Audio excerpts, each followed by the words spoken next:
Hello everyone. Before we start today's video, if you could all do me a solid and lightly tap the like button, perhaps share the video about and leave a comment. If you are not subscribed, subscribe as well. It would greatly help this channel. Thank you very much.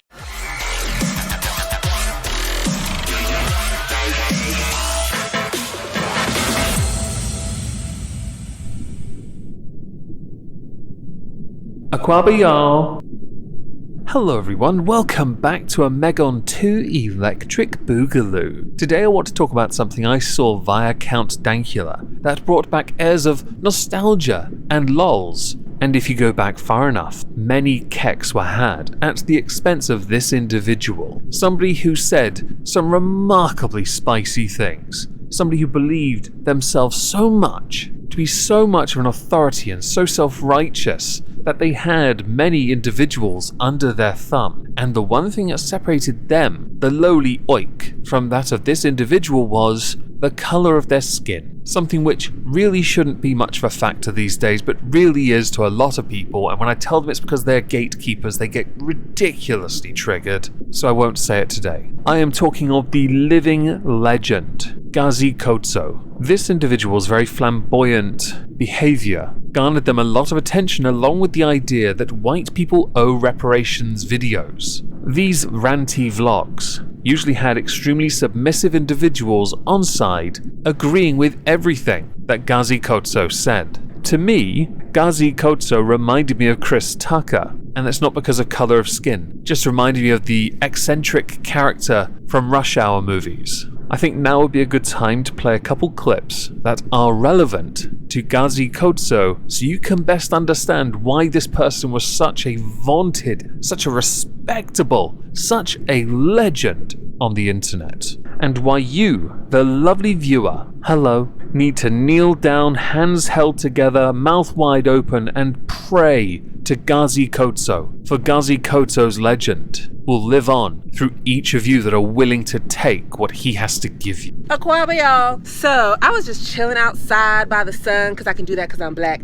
And then White Jesus came to me. White Jesus was like, Gazi. I said, what White Jesus? And he was like, you need to train male Saxons. I said, why White Jesus? He was like, because just like dogs, they need training. I said, okay, I'll do it. So now I'm going to show you these well-trained male Saxons, toilet seat complexion individuals, okay? Disciples of White Jesus, okay? So let's talk to them real quick and let's see what they have to say. Uhuru. Uhuru. Well, already we're off to a cracking start with this cracker who has failed to say Uhuru correctly. They should be flogged. Do you owe reparations? Absolutely. Why you say that? Wait, who is you? Beryl Shepley. Uhuru Beryl. Now, you owe me some money. Mm-hmm. Okay, you owe me reparations. Absolutely. Why is that? Because every freedom that I have and have taken for granted for my entire life has been made possible by wealth that my ancestors stole. Uhuru. Mm-hmm. Good. I am going to let a little more of this play out, but I just wanted to insert, apparently Uhuru, not to be confused with the Star Trek character, is a gratification, a plaudit, a commending. It is many words and no words at the same time. Does this sound like a cult yet? Uhuru. Uhuru. What your name is? Jackson. Uhuru Jackson, you owe me reparations. I do. Why that? Because I have benefited from the wealth that was stolen from you. Tell it. As have all my ancestors, the ones who owned slaves and the ones who did not, the Jews in, the white Jews in Hungary. You better tell on the white Jews. Say that again. The white Jews in Hungary, the fake Jews. Yes, fake white Jews. Fake white Jews. Absolutely. Absolutely. So you unite with reparations. Completely. Uhuru. Uhuru. Now let's not draw too much attention to the white Jew remark, because that devolves into something else and a completely different discussion. However, the rest of the video does concern people saying comrade, comrade, comrade. Now make of that what you will. Hopefully this has provided you a suitable context as to who Gazi Kodzo is, and why I think of Gazi Kodzo as hilarious to a limit, and that's where Dankula comes in. Gazi Kodzo, the guy from those white people owe reparations videos from way back when, has just been arrested on charges of sodomy, kidnapping, false imprisonment, and various other charges after a body was discovered in the house of his Black Hammer communist group, Uhuru. Well, I think we're all glad at this point they didn't make a suicide pact. Although, That's not to say it's off the menu at all. Now here's a picture of Gazi Kodzo from that video you just saw. Here is a picture of Gazi Kodzo now, just so you can see the glow up.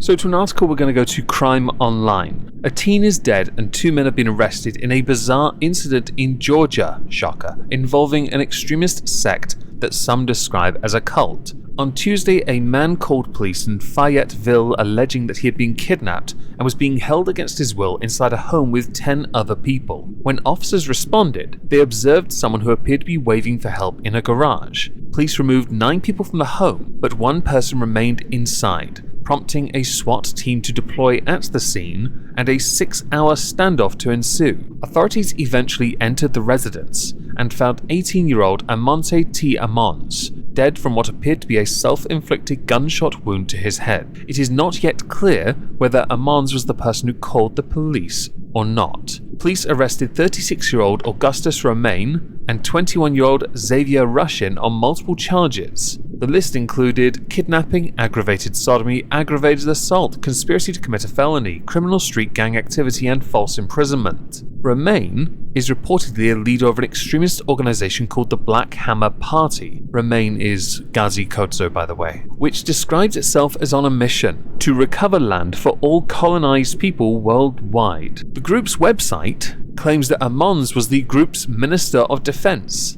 and that his passing was a targeted attack. Some former members of this Black Hammer Party, though, have referred to it as a cult, and that is according to the Daily Beast. Before the arrest happened, Gazi Kodzo and other group members posted videos outside the home in an effort to boost their social media following, because I guess once you've hit that plateau, eventually you're going to come down, and that also applies to people like Gazi Kodzo. Prior to the incident, Gazi Kodzo at times will apply makeup to make him look like a Joker character, according to a number of Facebook photos that did their rounds. Last year, the group asserted that it had liberated hundreds of acres of land in Colorado for Black Hammer City, a place where sect members could put their policy visions into practice. Black Hammer City sounds like a fantastic name for a band. I assume in this instance, Chris Tucker, the frontman, Gazi Kodzo, would be the singer, akin to that of someone blowing into a dog whistle, which is something that Gazi Kodzo knows all too well. Now just to finish, because obviously we have not much more to go on, one of the Black Hammer members said that in Hammer City there will be no rent, no cops, no coronavirus, and no white people. Well, aren't you an inclusive environment? When people were arguing years ago that others were trying to create their form of ethno-national whatever state thing, yeah, this doesn't help. This just tells me you want to cause further divide.